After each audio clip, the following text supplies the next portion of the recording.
मनोज जरांगे पाटील यांना मुंबई पोलिसांची नोटीस आलेली आहे। हायकोर्टाने दिलेल्या आदेशानुसारच ही नोटीस पाठवण्यात आलेली आहे। खारघर इथल्या मैदानावर आंदोलन करण्याच्या नोटीशीद्वारे सूचना आहेत। आझाद मैदान आणि शिवाजी पार्क मैदान आंदोलनासाठी तिथे परवानगी नसल्याचा नोटीशीत उल्लेख आहे। मराठा समाजातर्फे ॲडव्होकेट सतीश माने शिंदे मुंबई पोलिसांच्या नोटीशीला कायदेशीर उत्तर देणार आहेत। अधिकची माहिती या सगळ्या संदर्भात आपले प्रतिनिधी कृष्णात पाटील यांच्याकडून घेऊया। कृष्णात, एकीकडे मनोज जरांगे यांना लोणावळ्यातच रोखण्यासाठी म्हणजे ते मुंबईत येऊ नये यासाठीचे प्रयत्न वेगाने सुरू आहेत। अशातच ही नोटीस आहे, काय नेमकी अधिकची माहिती आहे?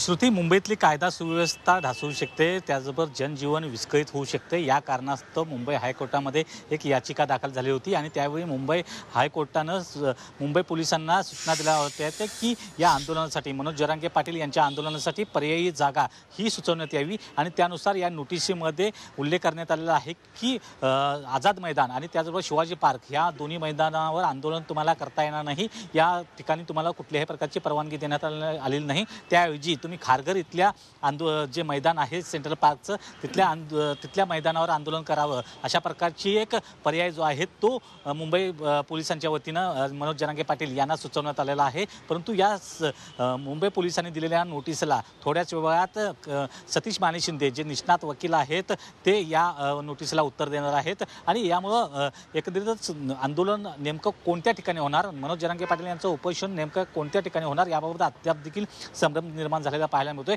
दुसरीकडे मराठा संघटनांच्या वतीनं आझाद मैदानावर स्टेज बांधणीला सुरुवात झालेली आहे, त्याचा नारळ फोडण्यात आलेला आहे। कारण मराठा संघटनांचा दावा आहे की ज्या ठिकाणी नेहमीचं आंदोलन होतं त्या ठिकाणची परवानगी आम्ही अगोदर घेऊन ठेवली होती आणि ती परवानगी आम्हाला मिळालेली आहे। त्यामुळे ज्या छोट्या मैदानामध्ये जे नेहमीचे आंदोलन होतात त्या ठिकाणी स्टेज जे आहे ते बांधलं जाईल। परंतु इतक्या मोठ्या संख्येने, लाखोंच्या संख्येने जेव्हा मराठा कार्यकर्ते येतील, मराठा समाजातले लोक येतील, तेव्हा बसण्यासाठी ती आझाद मैदान पुरणार नाही। कारण 5 ते 6 हजारच त्याची क्षमता असल्याचं मुंबई पोलिसांनी त्या नोटीसीमध्ये कळवलेलं आहे। त्यामुळे आता नेमकं मराठा संघटनांच्या वतीनं मनोज जरांगे पाटील यांच्यानं सतीश माने शिंदे नेमकी काय भूमिका मांडतात ते देखील महत्त्वाचं असणार आहे। नक्कीच त्याचे अपडेट्स तुमच्याकडनं घेऊ। सुरतास धन्यवाद तुम्ही दिलेल्या संपूर्ण माहितीसाठी।